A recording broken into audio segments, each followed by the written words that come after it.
ചേട്ടാ വർഷാവസാനമായിട്ട് ഇന്നലെ എന്തായിരുന്നു പരിപാടി? ഇന്നലെ നല്ല ഫുഡ് കഴിച്ചു. ചിക്കൻ 65. ആ. മിക്ക എല്ലാവരും തന്നെ ഇന്നലെ ഫുഡ് കഴിച്ചിട്ടുണ്ടാവും അല്ലേ? കുറച്ച് ഹെവി ആയിട്ടൊക്കെ കഴിക്കാന്നൊക്കെ അതെ, വിചാരിക്കും. വർഷാവസാനമൊക്കെ ആകുമ്പോഴത്തേക്ക് അവസാനത്തെ ദിവസമല്ലേ, അതെ. അപ്പോൾ കുറച്ച് നന്നായിട്ടൊക്കെ കഴിക്കാം. അതിൻ്റെ കുഴപ്പങ്ങളൊക്കെ ഉണ്ട്. അതുപോലെ കൊച്ചിയിലെ കുറച്ച് വിദ്യാർത്ഥികൾ ചേർന്ന് കൊച്ചിയിലെ ചിക്കിങ്ങിൽ സാൻഡ്വിച്ച് ഓർഡർ ചെയ്തു. ചിക്കൻ സാൻഡ്വിച്ച് ആണ് ഓർഡർ ചെയ്തത്. ഈ സാൻഡ്വിച്ച് ഓർഡർ ചെയ്തപ്പോൾ അതിൽ ചിക്കൻ ഇല്ല. ചിക്കൻ സാൻഡ്വിച്ച് എന്ന് പറയുമ്പോൾ ചിക്കൻ വേണേ, ചിക്കൻ ഇല്ല. അപ്പോൾ അവിടെ മാനേജറോട് സംസാരിക്കുന്നു. പിന്നെ അവിടെ നടന്നത് വലിയൊരു കോലാഹലമാണ്. എന്തായിരുന്നു ബാക്കി കഥ? അവിടുത്തെ മാനേജറുണ്ട്, ജോഷ്വ എന്നാണ് പേര്. ജോഷ്വ ബൈബിളിലെ പ്രധാനപ്പെട്ട ഒരു പേരാണ് ജോഷ്വ പ്രവാചകൻ. ജോഷ്വ ആ ബൈബിളിലെ ജോഷ്വ അല്ല ഇത്. ഈ ജോഷ്വ കത്തിയൊക്കെ ആയിട്ട് വന്നളയും. നമ്മളിപ്പോൾ ഒരു സ്ഥലത്ത് കയറി നമ്മൾ ഭക്ഷണം ഓർഡർ ചെയ്യുന്നു, ഇഷ്ടപ്പെട്ടില്ലെങ്കിൽ ചില ആളുകളൊന്നും മിണ്ടത്തില്ല, കഴിച്ചിട്ടങ്ങ് പോകും. ചിലർ പക്ഷേ ചോദിക്കും, നമ്മൾ കാശ് കൊടുക്കുന്നതാണ്, കാശ് കൊടുത്ത് ഭക്ഷണം കഴിക്കുന്നതാണ്. ഈ ജോഷ്വയെ പോലുള്ള ആളുകളെയൊക്കെ ഇത്തരം ബിസിനസ് സ്ഥാപനങ്ങളിൽ നിർത്താൻ പാടില്ല. ജോഷ്വ വേറെ വല്ല ഗുണ്ടാപ്പണിക്കൊക്കെ പോകുന്നതാണ് നല്ലത്. ജോഷ്വ ഇതുപോലെ കച്ചവടം ചെയ്യുന്നിടത്ത് നിന്ന് കത്തിയെടുക്കുക. പുള്ളിയുടെ പ്രധാന വെല്ലുവിളി എന്ന് പറഞ്ഞാൽ പുറത്തോട്ട് പാടാന്നാണ് പറയുന്നത്. അകത്തുള്ള പരിപാടിയൊന്നും പുള്ളിക്ക് ഇഷ്ടമല്ല, എല്ലാം പുറത്ത്, യുദ്ധം മുഴുവൻ പുറത്താണ്. അപ്പോൾ ആ വീഡിയോ പുറത്ത് വന്നിട്ടുണ്ട്. ഈ കഴിക്കാൻ കയറിയത് 4 കുട്ടികളാണ്, +1 പഠിക്കുന്ന കുട്ടികളാണ്. ഈ +1 പഠിക്കുന്ന കുട്ടികളുടെ അടുത്താണ് ഈ വെല്ലുവിളി മുഴുവൻ ജോഷ്വ നടത്തിയത്. ജോഷ്വയെ ഇടയ്ക്ക് ഈ അവിടുത്തെ തന്നെ സ്റ്റാഫ് പിടിച്ചു മാറ്റുന്നു, ആശ്വസിപ്പിക്കുന്നുണ്ട്, അതായത് അയാളെ സമാധാനിപ്പിക്കുന്നുണ്ട്. ജോഷ്വ അങ്ങനെ തിളച്ച് നിൽക്കുകയാണ്. ജോഷ്വ ചോദിക്കുന്നത്, എന്തിനാണ് എൻ്റെ വീഡിയോ എടുക്കുന്നത്, എന്തിനാണ് എൻ്റെ ഫോട്ടോ എടുക്കുന്നത്? അത് ഇഷ്ടമല്ല ജോഷ്വയ്ക്ക്. ജോഷ്വയുടെ വീഡിയോ പിടിക്കുന്നത് ഇഷ്ടമല്ല. ജോഷ്വയ്ക്ക് മനസ്സിലായി പണി വാങ്ങിച്ച് കൂട്ടാൻ പോവുകയാണെന്ന് മനസ്സിലായതുകൊണ്ടാണ് ചോദിച്ചത്. അപ്പോൾ ഒരു സ്റ്റാഫ് ഇയാളെ സമാധാനിപ്പിക്കുന്നുണ്ട്. അവനിങ്ങനെ എടുത്ത് ദൂരെ കളയുന്നു ജോഷ്വ. ആനയെടുത്ത് മറ്റേ തുമ്പിക്കൈക്കകത്ത് ചുരുട്ടിയെടുത്ത് കളയത്തില്ലേ എന്ന് പറഞ്ഞതുപോലെ ആ സ്റ്റാഫിനെയൊക്കെ പോടാ എന്ന് പറഞ്ഞിട്ട് ദൂരെ എടുത്ത് കളയുകയാണ്. ഇത് കൊച്ചിയിലാണ്. കൊച്ചിയിലെ ചിക്കിങ് ഔട്ട്ലെറ്റിൽ ഈ കുട്ടികൾ തലേ ദിവസവും ഇവരിവിടെ തന്നെ വന്നിട്ട് ലഞ്ച് ബ്രേക്ക് സമയത്ത് ഇതേ ഭക്ഷണം ഓർഡർ ചെയ്ത് കഴിച്ച ആളുകളാണ്. അപ്പോൾ ഭക്ഷണം ഇഷ്ടപ്പെട്ടു, കൊള്ളാം എന്നുള്ളതുകൊണ്ടാണ് അടുത്ത ദിവസം ഇവർ 4 പേര് ഇവിടെ വരുന്നത്. ഇവർക്ക് സമ്മാനം കിട്ടിയിട്ടുണ്ട് കേട്ടോ, ഓട്ട മത്സരത്തിൽ. ഇവർ ഇതൊക്കെ പറയുന്നെങ്കിൽ ഈ കുട്ടികൾക്ക് സമ്മാനമുണ്ട്, 1ാം സമ്മാനമാണെന്നാണ് എനിക്ക് തോന്നുന്നത്. അങ്ങനെ ഇവർ ഭക്ഷണം ഓർഡർ ചെയ്തു. സാൻഡ്വിച്ച്, ഇപ്പോഴത്തെ പുതിയ ഇപ്പോൾ കുഴിമന്തി, സാൻഡ്വിച്ച്, ഇങ്ങനെയൊക്കെ പറയുന്ന ഭക്ഷണം. ഈ പലപ്പോഴും നമ്മൾ വാങ്ങിക്കുന്ന ഭക്ഷണത്തിനകത്ത് ഇപ്പോൾ ചിക്കൻ റോളെന്ന് പറഞ്ഞിട്ടൊരു സാധനം കിട്ടും. അത് ചിക്കൻ റോളൊന്നും കാണുകയല്ല, ഉള്ളിയും കിഴങ്ങോ അങ്ങനെയൊക്കെ. അപ്പോൾ നമ്മൾ ചിലപ്പോൾ പാഴ്സലൊക്കെ വാങ്ങിച്ചുകൊണ്ട് പോകും. പിന്നെ ചെന്ന് അവിടെ ചോദിക്കുന്നത് എങ്ങനെ, മിക്ക കടകളിലും അങ്ങനെ പറ്റിപ്പുണ്ട്. അതിനകത്ത് ചിക്കൻ എന്ന് പറയുന്നത്, ഇപ്പോൾ ചിക്കൻ റോൾ എന്ന് പറയുന്നത് അല്ലെങ്കിൽ അങ്ങനെ എന്തെങ്കിലും പറയുന്ന സാധനത്തിനകത്ത് ഇതൊന്നും കാണത്തില്ല, പച്ചക്കറി മാത്രം കാണും. സ്വാഭാവികമായിട്ടും ചോദിക്കും. അപ്പോൾ ഇവർ 4 പേര് ഓർഡർ ചെയ്യുന്നു. അതിൽ 3 എണ്ണത്തിൽ ഈ ചിക്കൻ സാൻഡ്വിച്ചിൽ 1 എണ്ണത്തിനകത്ത് ഒരു സ്ട്രിപ്പിൽ കുറഞ്ഞു പോയി. അപ്പോൾ പയ്യന്മാരാണ്, അവർ കാശ് കൊടുത്ത് വാങ്ങിക്കുന്ന ആളുകളാണ്. ചിലർ പ്രതികരിക്കും. അങ്ങനെ പ്രതികരിക്കുന്ന കൂട്ടത്തിലുള്ള 4 കുട്ടികളാണ്. അത്ലറ്റിക്സ് എന്നൊക്കെ പറയുമ്പോൾ അവരറിയാം, നന്നായി ഭക്ഷണം കഴിക്കുന്ന കുട്ടികളാണ്. കുട്ടികൾ പറയുന്നവർ വളരെ സമാധാനത്തോടെ ചോദിച്ചു. അത് ജോഷ്വയ്ക്ക് ഇഷ്ടപ്പെട്ടില്ല. ചോദ്യം ചെയ്യാൻ പാടില്ല, തരുന്നത് കഴിച്ചിട്ട് പോകണം, അതങ്ങ് പള്ളി ചെന്ന് പറഞ്ഞാൽ മതി. കാശ് കൊടുത്ത് വാങ്ങിക്കുമ്പം ചോദിക്കും. പണ്ട് എൻ്റെ ഒരു സുഹൃത്തിൻ്റെ ഇടയ്ക്കൂടെ ആളുകൾ പറയും, ഇതിനിടയ്ക്കൂടെ വേറെ കഥ പറയാൻ വരുവാണ്. ഇതുപോലെ ചെന്ന് ഒരു ഹോട്ടലിൽ കയറി. അപ്പോൾ ആ ഹോട്ടലിൽ കയറിയപ്പോഴത്തേക്ക് അവിടെ ഇതുപോലെ എന്തോ പ്രശ്നം ഉണ്ടായി. മാനേജർ വളരെ മോശമായിട്ട് സംസാരിച്ചു. അവരുകൊണ്ട് കേസാക്കി പോലീസ് സ്റ്റേഷനിൽ. അപ്പോൾ ഈ 2 പേരെയും നമുക്കറിയാവുന്ന ആളുകളാണ്. അങ്ങനെ മാനേജർ എന്നെ വിളിച്ചിട്ട് പറഞ്ഞു, അങ്ങനെ നിങ്ങൾക്കറിയാവുന്ന ആളല്ലേ, എങ്ങനെയെങ്കിലും പറഞ്ഞ് കോംപ്രമൈസ് ചെയ്യിക്കണം. അങ്ങനെ ഞാൻ ചെന്ന് അത് സംസാരിച്ചു. പക്ഷെ അവർ തയ്യാറാകുന്നില്ല, കാരണം അത്ര മോശമായിട്ട് അവരോട് ഇടപെട്ടു. അപ്പോൾ ഭക്ഷണം കഴിക്കാൻ ചെല്ലുന്നത്, അതിപ്പോൾ ഏത് സ്ഥാപനം നടത്തുന്ന ആളുകളായി, പ്രത്യേകിച്ച് ആ ഭക്ഷണം വളരെ ഒന്ന് തൃപ്തിയോടെ കൊടുക്കുക, രണ്ടാമത് സർവീസ് മെച്ചമായിരിക്കണം. നല്ല ഭക്ഷണമൊക്കെ കൊടുക്കും, പക്ഷേ സർവീസ് മോശമാണെങ്കിൽ പിന്നെ അവിടെ ആരും കയറത്തില്ല. അങ്ങനെ ഒരു പ്രശ്നമുണ്ട്. നിങ്ങൾ കൊടുക്കുന്ന ഭക്ഷണമൊക്കെ നല്ലതായിരിക്കും, സർവീസ് വളരെ വളരെ മോശമാണെങ്കിൽ, അങ്ങനെ കൊച്ചിയിൽ തന്നെ എത്രയോ ഹോട്ടലുകളുണ്ട്, അങ്ങനെ പൂട്ടിപ്പോയിട്ടുള്ള എത്രയോ ഹോട്ടലുകളുണ്ട്. അപ്പോൾ ഈ പറഞ്ഞതുപോലെ ഈ കുട്ടികൾ ഇത് ചോദിക്കുന്നു, സംശയം ചോദിക്കുന്നു. സംശയം ചോദിച്ചു എന്നാണ് കുട്ടികൾ പറയുന്നത്. അത് ജോഷുവയ്ക്ക് ഇഷ്ടപ്പെട്ടില്ല. ജോഷു അവിടെ മുതൽ തിളച്ചു മറിയുകയാണ്. ജോഷു എപ്പോഴും തിളയ്ക്കുന്ന ആളാണ്. ജോഷു ചൂടനാണ്. എപ്പോഴും ചൂടാകുന്ന ജോഷുവ കണ്ടാൽ തന്നെ അറിയാമല്ലോ. ജോഷു അങ്ങനെ നിന്നിട്ട് ചോദിക്കുന്നു, നീ എന്തിനാണ് എൻ്റെ വീഡിയോ എടുത്തത്? ആ വീഡിയോ കണ്ടാൽ മനസ്സിലാവും. അപ്പോൾ കുട്ടികൾ പറയുന്നു, ചേട്ടാ ഞങ്ങൾ പിന്നെ എന്താണ് ചെയ്യേണ്ടത്? നിങ്ങൾ ചൂടായി വരുമല്ലേ. അപ്പോൾ സ്വാഭാവികമായിട്ടും അവർ ചോദിക്കുന്നത്, ഇന്നത്തെ കാലത്ത് നമുക്കെതിരെ ഒരാൾ എന്തെങ്കിലും ചെയ്യാൻ വരുവാണെങ്കിൽ കയ്യിൽ മൊബൈൽ ഉണ്ടെങ്കിൽ അത് ഷൂട്ട് ചെയ്യുക എന്നുള്ളതാണ് ആളുകൾ ചെയ്യുന്നത്. നമുക്ക് തിരിച്ച് കായികമായി നേരിടാൻ ശേഷിയില്ലെങ്കിൽ, ശേഷിയുണ്ടെങ്കിൽ രണ്ടിടി കൊടുക്കുക. അപ്പോൾ അതൊന്നും ജോഷുവ കേൾക്കുന്നില്ല. ജോഷുവ അടുത്ത് പിന്നെയും ചോദിക്കുന്നുണ്ട്, അപ്പം എന്തിനാണ് ചൂടാകുന്നത്? നിങ്ങളോട് പിന്നെ ഞങ്ങൾ സ്റ്റുഡൻസ് ആണ്, പിന്നെ ഞങ്ങൾ എന്താണ് ചെയ്യേണ്ടത് എന്ന് ജോഷുവയോട് കുട്ടികൾ ചോദിക്കുന്നു. അപ്പോൾ ജോഷുവ ചോദിക്കുന്നത്, എന്തിനാണ് എൻ്റെ ഫോട്ടോ എടുക്കുന്നത്, എന്തിനാണ് എൻ്റെ വീഡിയോ എടുക്കുന്നത് എന്ന് ചോദിച്ചിട്ട് ജോഷുവ വെല്ലുവിളിക്കുകയാണ്. ജോഷുവ പറയുന്നു, പുറത്തേക്ക് വാടാ. ഇവിടെ കാശ് കൊടുത്ത് ഈ ഭക്ഷണം കഴിക്കാതിരിക്കുന്ന കുട്ടികളോട് പറയാണ് പുറത്തേക്ക് വരാൻ. എന്തിന്? ജോഷുവയ്ക്ക് എപ്പോഴും പുറത്തു വന്നാണ് അദ്ദേഹത്തിൻ്റെ കായിക ബലം പരീക്ഷിക്കാൻ പറ്റുള്ളൂ. ഭയങ്കര കായികാഭ്യാസിയാണ്. ഇങ്ങനെ കരുത്ത്, ആരെങ്കിലും 2 ഇടിയൊക്കെ ഇടിക്കണം, എന്നാലേ അദ്ദേഹത്തിന് സമാധാനം വരുള്ളൂ ജോഷുവയ്ക്ക്. എന്നിട്ട് ജോഷുവ ഈ വാച്ചും, ഈ മോഹൻലാൽ ഊരത്തില്ലേ ഒരു സിനിമയിൽ, എനിക്ക് രാവണപ്രഭുവിലാണ്, വില കൂടിയ വാച്ചാണെന്ന് പറഞ്ഞിട്ട് ഊരി മാറ്റി വയ്ക്കുക എന്ന് പറഞ്ഞ പോലെ വാച്ച് ഫോണൊക്കെ ഊരി മാറ്റിയിട്ട് യുദ്ധക്കളത്തിൽ ഇറങ്ങാൻ പോവുക. പുറത്ത് പോയി നിന്നു. അപ്പോൾ ഇവരിപ്പോൾ ഇറങ്ങി വരുമല്ലോ ഇടിക്കാൻ. ഈ കുട്ടികൾ എന്ത് ചെയ്യുന്നത് വെച്ചാൽ, അതിലൊരാളുടെ സഹോദരനെ വിളിച്ചു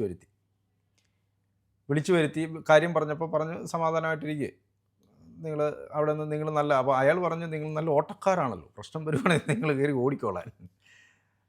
അങ്ങനെ ഇത് അങ്ങ് മൂത്തു. ജോഷുവ ഒരു കാരണവശാലും ഇത് വിടാൻ തയ്യാറാകുന്നില്ല. ഇത് സംഭവം ഒരു 1.25 മണിക്കാണ് ഈ സംഭവം, ഉച്ചയ്ക്കാണ് കയറുന്നത് കുട്ടികൾ. ജോഷുവ ഒരു തരത്തിലും ഇത് വിടാൻ തയ്യാറാകുന്നില്ല. ജോഷുവ ഇങ്ങനെ പുറത്തേക്ക് വരാൻ വേണ്ടി കാത്തു നിന്ന് വാച്ചൊക്കെ ഊരി മൊബൈലൊക്കെ മാറ്റി, യൂണിഫോം, ജോഷുവയുടെ യൂണിഫോം, മാനേജറാണ് അവിടുത്തെ, ഒരു സ്ഥാപനത്തിൻ്റെ മാനേജറാണെന്ന് ഓർക്കണം, വേറൊരു സ്റ്റാഫല്ല, മാനേജർ കട്ട കലിപ്പിലാണ്. അപ്പോൾ ഇങ്ങനെ നിന്ന സമയത്താണ് പുറത്തോട്ട് വരിക എന്നുള്ള ആ ഒരു പോളിസിയാണ് ജോഷുവയ്ക്കുള്ളത്. അങ്ങനെ സഹോദരൻ വരുന്നു.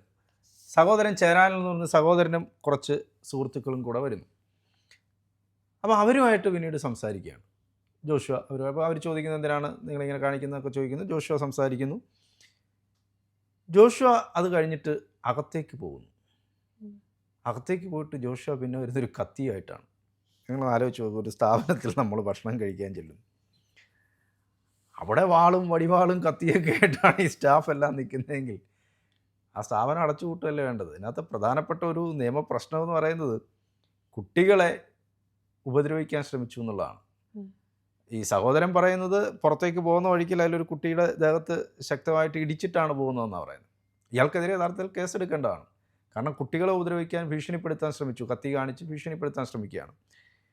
അങ്ങനെ ഇയാൾ ഈ കത്തിയൊക്കെ ആയിട്ട് വന്ന് കുട്ടികളുടെ നേർക്ക് വീശുന്നു. ആ വീഡിയോയിൽ നമുക്ക് കാണാൻ പറ്റുന്നുണ്ട്. വീശുന്നു.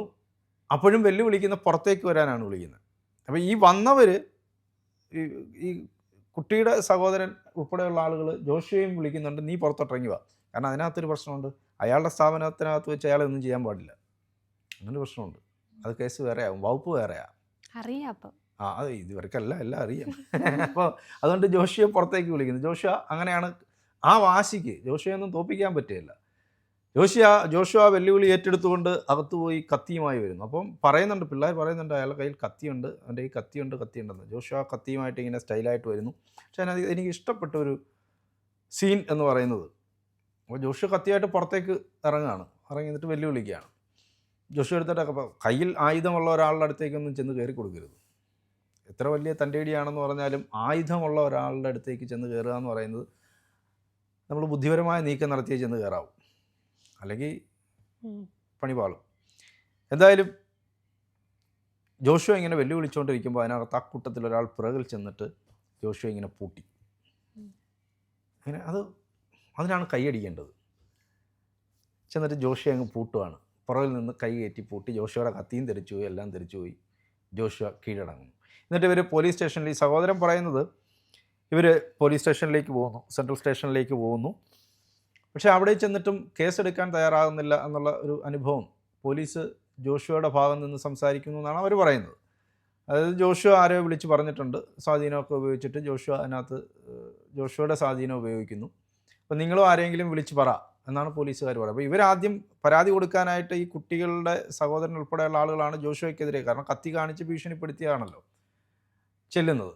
പക്ഷേ ജോഷുവ എന്തെന്ന് വെച്ചാൽ ജോഷുവയെ ആക്രമിച്ചു എന്ന് പറഞ്ഞിട്ട് ആശുപത്രിയിൽ കിടന്നിട്ട്, അപ്പോൾ ഇത് കൗണ്ടർ കേസായി. അതായത് ആദ്യം ചെന്ന ആളുകളുടെ പരാതി കൗണ്ടർ കേസും ജോഷുവയുടെ പരാതി എടുക്കുകയും ഇവരുടെ പരാതി എടുക്കാതിരിക്കുകയും ചെയ്യും.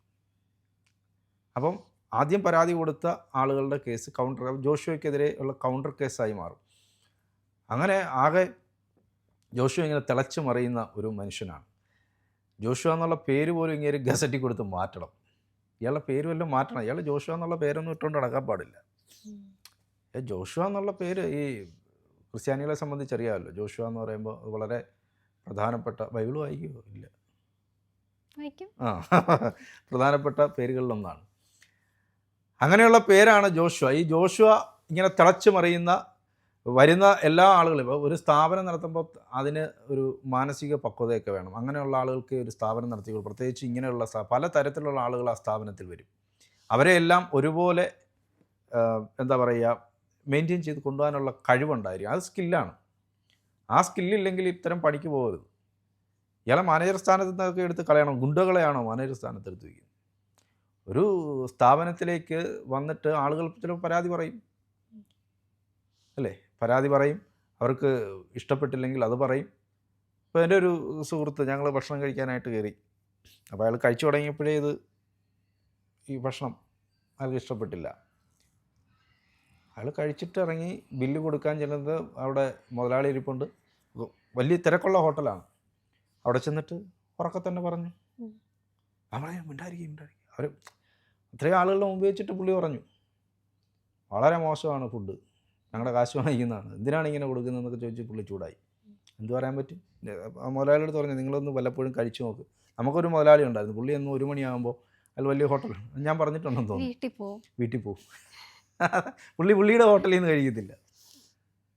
അപ്പോൾ അയാൾക്ക് തന്നെ അറിയാം, എൻ്റെ ഹോട്ടലിൽ ഭക്ഷണം കഴിച്ചാൽ എനിക്ക് പണി കിട്ടും. അങ്ങനെയുള്ള ആളുകളാണ്. അപ്പോൾ അതുകൊണ്ട് ഈ ജോഷുവയെ പോലെയുള്ള, പിന്നെ ഒരു കാര്യം കൂടെ ഇതിനകത്ത് പറയാനുള്ളത്, ഇതൊക്കെ ഞങ്ങളുടെ കൊല്ലത്തെങ്ങാനും ആയിരുന്നെങ്കിൽ ഞങ്ങളെ എന്തോരം പറഞ്ഞേന്. അതെ, ആദ്യ കേസൊക്കെ നമ്മൾ മിക്കവാറും കൊല്ലത്ത് നടന്ന സംഭവമായിരിക്കും. അതെ, ഇപ്പോൾ കൊല്ലത്തായിരുന്നെങ്കിൽ ഞങ്ങൾക്ക് ജീവിക്കാൻ പറ്റൂ. അപ്പോൾ ഇത് ഇത്തരം കേസുകൾക്ക് അങ്ങനെ ജില്ലയെന്നും ഇപ്പോൾ ഇന്ന സ്ഥലം എന്നൊന്നും ഇല്ല. ഏത് സ്ഥലത്തും സംഭവിക്കാവുന്ന കാര്യമാണ്. ഇതിപ്പോൾ ഇതിനകത്തെ കഥാപാത്രം അവിടുത്തെ മാനേജരാണ് എന്നുള്ളതാണ്. ഇവർ പരാതി പറഞ്ഞു, പക്ഷേ മാനേജരാണ് അതിനകത്ത്. മാനേജർ ഇത് തന്മയത്വത്തോടെ കൈകാര്യം ചെയ്യേണ്ടിയിരുന്ന പകരം മാനേജർ അവിടെ കളങ്കാവലിലെ മമ്മൂട്ടിയാണ് വില്ലൻ എന്ന് പറഞ്ഞ പോലെ ഇയാൾ ഈ നായകനാകേണ്ടിയിരുന്ന ഇയാൾ വില്ലനായി.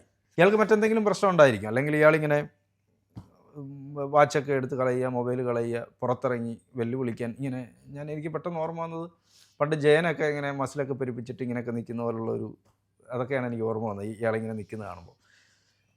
ചൂടനായ ജോഷുവ, ശാന്തനാകൂ, തണുക്കൂ, കാരണം താങ്കൾ എപ്പോഴും ക്ഷമാശീലനായി. ഇനിയിപ്പോൾ പഠിച്ചോളൂ എന്ന്, ഇനി അങ്ങനെ പഠിക്കാനൊന്നും സാധ്യതയില്ല. ഇങ്ങനെയുള്ള ആളുകൾ അങ്ങനെ മാറാനില്ല. ഇയാളെ അവിടുന്ന് മാറ്റുക എന്നുള്ളതാണ്. നമ്മളൊരു സിനിമയിൽ പറയത്തില്ലേ, നായിക വന്നിട്ട് പറയും, എനിക്ക് സിനിമയിൽ അഭിനയിക്കാൻ പറ്റില്ല, ഡയാന ഈ പട്ടി ഉണ്ടെങ്കിൽ എനിക്ക് അഭിനയിക്കാൻ പറ്റില്ല. അപ്പോൾ ഡയറക്ടർ വളരെ പെട്ടെന്നല്ലേ സൊല്യൂഷൻ പറയുന്നത്, മാറ്റിയേക്കാം, ഡയാനയെ മാറ്റിയേക്കാം, ആ പട്ടിയല്ല നായികയെ മാറ്റിയേക്കാം, പട്ടി അഭിനയിച്ചോട്ടെ എന്ന് പറഞ്ഞ പോലെ മാനേജരെ മാറ്റുക. ഇങ്ങനെയുള്ള ആളുകളെ ഒന്നും, ഇങ്ങനെ ആളുകൾ വരുന്ന, അത് പ്രത്യേകിച്ച് ഇത്തരം സ്ഥാപനങ്ങളിൽ ഇങ്ങനെയുള്ള ആളുകളെ ജോലിക്ക് വയ്ക്കാനേ പാടില്ല. പറഞ്ഞു വിട്ടേക്കുക, ഒഴിവാക്കി വിട്ടേക്കുക. നല്ല മനുഷ്യരെ ചിരിച്ചുകൊണ്ടിരിക്കുന്ന, അങ്ങനെ ചിരിച്ചാലും കുഴപ്പമാണ്.